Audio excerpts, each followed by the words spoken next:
I hope आप सबने first वाला पार्ट देख लिया हो इस वीडियो का, और अगर नहीं देखा है तो ये रहा लिंक, आप इसे देख सकते हो। फर्स्ट वाले पार्ट में हमने ये सारी चीजें डिस्कस करी थी।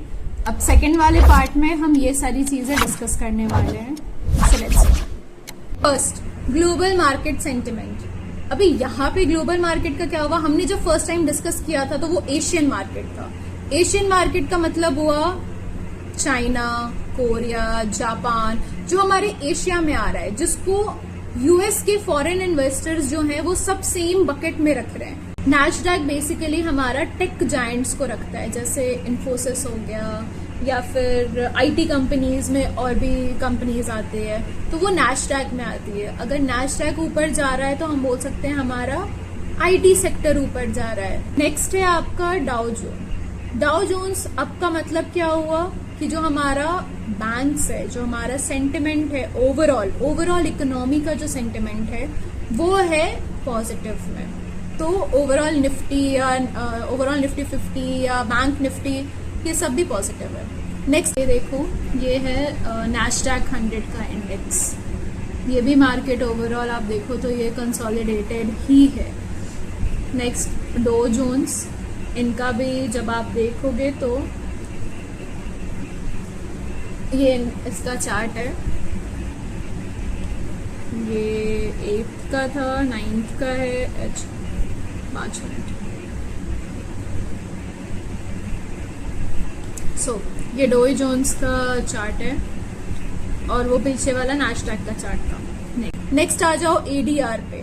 एडीआर का फुल फॉर्म क्या होता है, अमेरिकन डिपोजिटरी रिसिप्ट। अभी देखो इसका क्या मतलब हुआ। इसका मतलब ये है कि जैसे एचडीएफसी है या आईसीआईसीआई है, ये दोनों का एडीआर है। एडीआर मतलब ये दोनों स्टॉक्स यूएस के एक्सचेंज में रजिस्टर्ड हैं, मतलब यूएस के लोग इन दोनों स्टॉक्स में ट्रेड कर सकते हैं डॉलर्स में, ठीक है। तो अगर आपको स्पेशली बैंक का देखना है कि बैंक निफ्टी, बहुत लोग बैंक निफ्टी में ट्रेड करते हैं, राइट। तो अगर आपको बैंक निफ्टी का सेंटिमेंट देखना है तो सबसे पहले आपको एचडीएफसी या आईसीआईसीआई बैंक का एडीआर देखना पड़ेगा। अभी क्या सीन है कि यूएस मार्केट तो क्लोज हो चुका है, जितने भी ग्लोबल न्यूज थे, मार्केट्स थे, वो आपने देख लिए हैं और वो उसने पॉजिटिव, अगर वो पॉजिटिव में बंद हुआ है, अगर मेरा एचडीएफसी का एडीआर 3% अप है यूएस में, तो हम क्या बोल सकते हैं कि इंडिया में हमारा बैंक निफ्टी में एचडीएफसी का स्टॉक तो ऊपर जाएगा।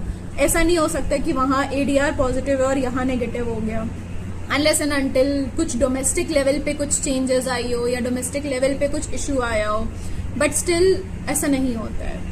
अगर एचडीएफसी का एडीआर -3% है यूएस में, अगर आप आज उठे हो और कल आप एचडीएफसी का एडीआर चेक कर रहे हो और आपको लगा कि ये तो गिरा है कल, तो आप ये एक्सपेक्ट कर सकते हो, क्योंकि बैंक निफ्टी में एचडीएफसी का बहुत ही ज्यादा हाई परसेंटेज है, तो आप ये बोल सकते हो कि एचडीएफसी बैंक निफ्टी को लेकर के डाउन जाएगा, क्योंकि एचडीएफसी का एडीआर जो है वो नेगेटिव बंद हुआ है यूएस के मार्केट में।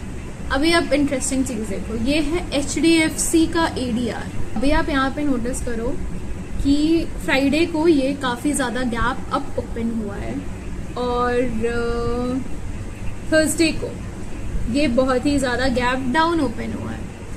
लेट्स सी हमारा एचडीएफसी का चार्ट जो है इसको रेप्लिकेट कर रहा है या नहीं, कर रहा है।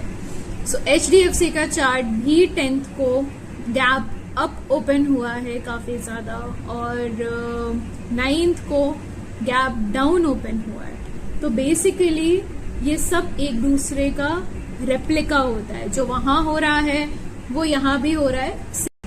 नेक्स्ट पर आते हैं, ये market forces and opening signals. अभी ये भी एक्चुअली इम्पोर्टेंट है हमारे मार्केट एनालिसिस के लिए। एफआईआई एंड डीआईआई का डेटा हम हमेशा चेक करते हैं एक बार। इसमें क्या होता है बेसिकली, फॉरेन के कुछ इन्वेस्टर्स हैं, जैसे कि black rock one of the investor है, वैंगगार्ड सेकंड इन्वेस्टर है। ये लोग क्या करते हैं, हमारे इंडिया में पैसा इन्वेस्ट करते हैं। अभी अगर ये बहुत ज्यादा पैसा इन्वेस्ट कर रहा है, मतलब ये इंटरेस्टेड हैं इंडिया की इकोनॉमी को बढ़ाने के लिए, तो हमारा मार्केट बढ़ेगा क्योंकि हमें तो डॉलर में इन्वेस्टमेंट मिल रहा है। डॉलर में इन्वेस्टमेंट का मतलब ही ये है कि बुल रन आएगा और लोग और खरीदेंगे और हमारी प्रोडक्टिविटी होगी। सो ये फुल रेस है। अगर फॉरेन इन्वेस्टर्स हेवी सेलिंग कर रहे हैं, इतने करोड़, इतने शेयर अगर वो सेल करके निकल जा रहे हैं, मतलब कि वो डर रहे हैं हमारे यहाँ पैसा लगाने में, तो हमारे पास कोई भी FII का इन्वेस्टमेंट नहीं है। अगर उनके पास वो जब शेयर छोड़ करके चले जा रहे हैं तो हमारे पास बहुत ज्यादा शेयर्स आ जा रहे हैं। अभी अगर सप्लाई ज्यादा हो और डिमांड लिमिटेड हो तो प्राइस तो गिरेगा ना।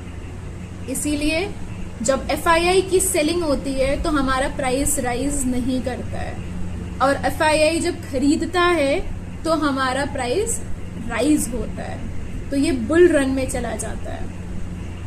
Second, domestic institutional investors, DII मतलब जो हमारे लोकल म्यूचुअल फंड्स वाले बड़े बड़े प्लेयर्स बैठे हैं, जैसे ICICI हो गया या कोटक हो गया या HDFC हो गया। ये सब जब हमारा म्यूचुअल फंड्स, इनके जो म्यूचुअल फंड्स वाले सेक्टर हैं, वो जब हमारे यहाँ पैसा लगाना शुरू करते हैं, LIC सब जब खरीदना शुरू करते हैं, तो वो हो गया हमारा डोमेस्टिक इन्वेस्टर्स। ठीक है। FII आप ये देख सकते हो कि 10 अप्रैल को ओवरऑल DII ने कितना इन्वेस्टमेंट किया है, तो ये इतना इन लोगों ने बाय किया है वैल्यू, इतना इन लोगों ने सेल किया है, तो ओवरऑल हम इतने फिर भी नेट वैल्यू हमारा पॉजिटिव ही है। सेम हम FII के लिए भी देख सकते हैं कि इतनी वैल्यू इन लोगों ने बाय करी है, इतनी इन लोगों ने सेल करी है, फिर भी हम पॉजिटिव में हैं। एक्चुअली ये 10th को और 9th को दोनों दिन हम पॉजिटिव में थे। इससे पहले जितना भी, जब तक सीज फायर नहीं ट्रम्प ने आकर के बोला था सीज फायर के लिए, उससे पहले तक अगर आप वैल्यू देखोगे तो ये -8,000, -9,000, -10,000 इतने ज्यादा नेगेटिव और इतने ज्यादा सेल ऑफ्स हो रहे थे इसमें। चलो, सो OI को एक्सप्लेन करने के लिए मैंने यहाँ पे ये चार्ट खोला है। इस चार्ट में आपको इजीली दिख जाएगा कि OI क्या होता है। सो ये लेफ्ट साइड में आपका पूरा कॉल्स का चार्ट है और राइट साइड में आपका पूरा पुट्स का चार्ट है। लास्ट वाला OI का कॉलम है और पुट्स के लिए, एंड लेफ्ट वाला जो है वो OI का कॉलम है कॉल्स के लिए। अभी इंटरेस्टिंग चीज देखो, 24,000 पे, जो 24,000 यहाँ पे इसकी वैल्यू है,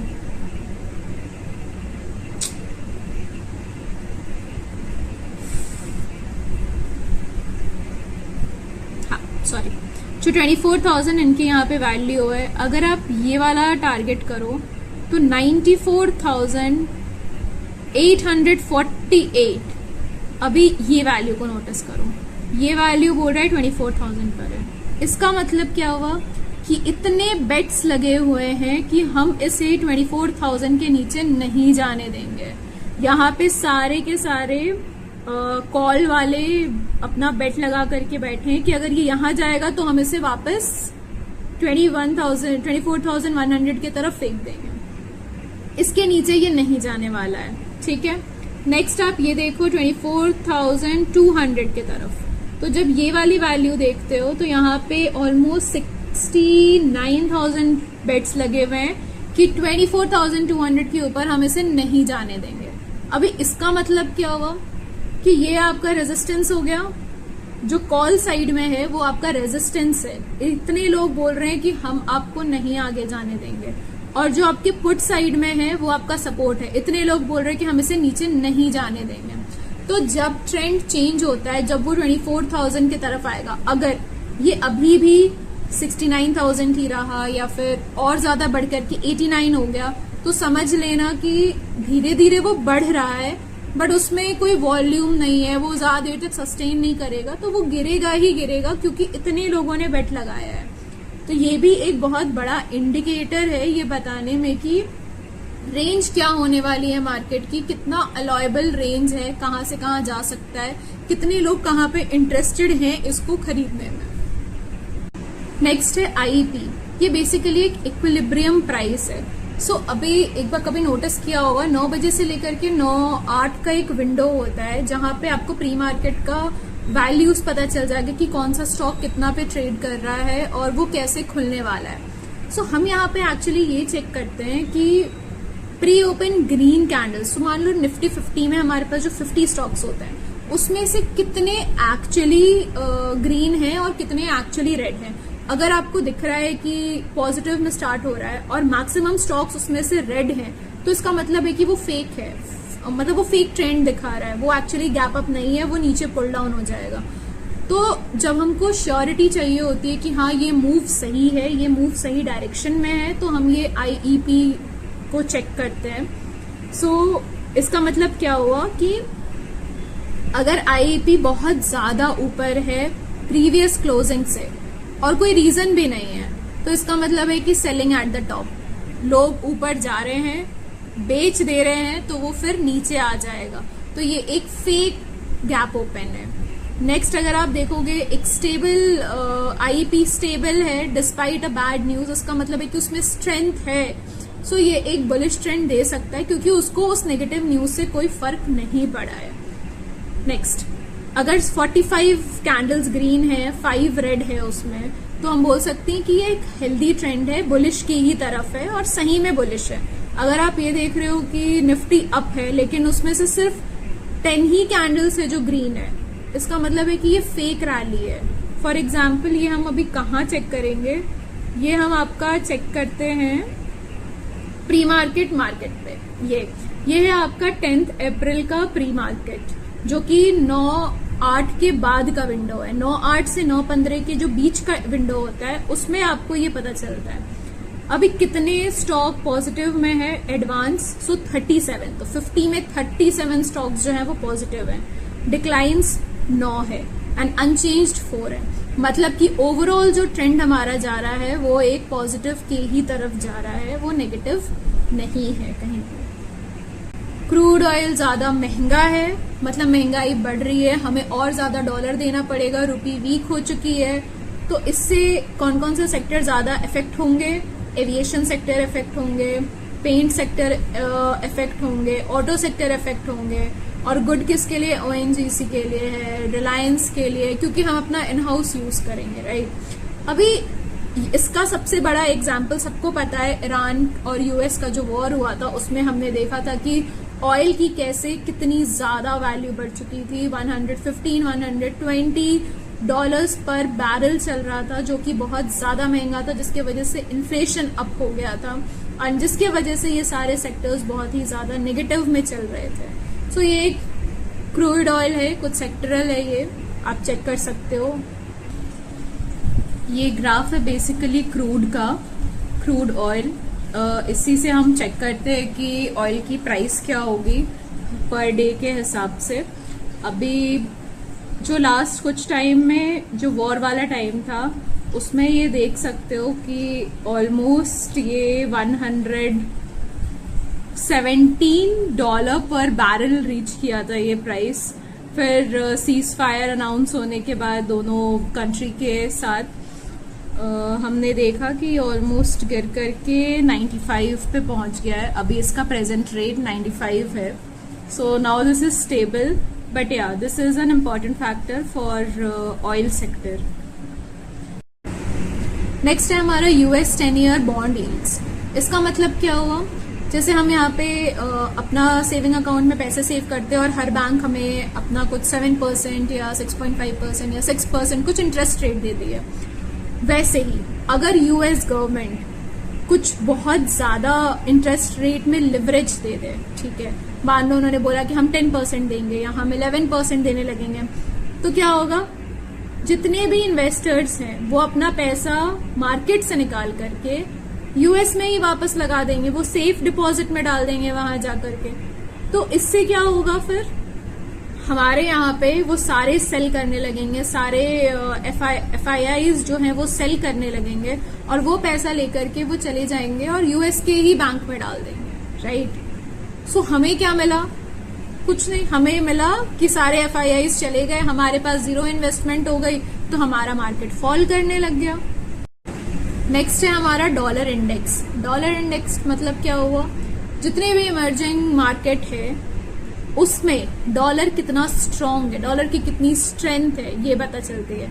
अगर डॉलर की स्ट्रेंथ बढ़ती जाएगी तो रुपी की स्ट्रेंथ क्या होगी, डाउन होगी। इससे क्या होगा कि हमें अगर जो सामान $1 का था वो हम 100 रुपए में खरीदते थे, तो अगर वो वही सामान अभी भी $1 में है लेकिन हम उसे 110 रुपए में खरीद रहे हैं, तो इससे हमारा जो करेंसी है वो बहुत ज्यादा डाउन हो चुका है, ये पता चलेगा। तो इस किसके लिए अच्छा है, सेम आईटी एंड फार्मा के लिए अच्छा है, क्योंकि ये हम एक्सपोर्ट करते हैं। किस चीज के लिए खराब है, ऑटो और ऑयल के लिए खराब है, क्योंकि हम ये इम्पोर्ट करते हैं। इम्पोर्ट करते हैं मतलब हम बाहर से खरीदते हैं, तो जो सामान भी हम डॉलर में खरीद रहे हैं उसके सामने वो हमारे लिए एक नेगेटिव है, क्योंकि रुपी हमारे लिए डाउन हो चुकी है।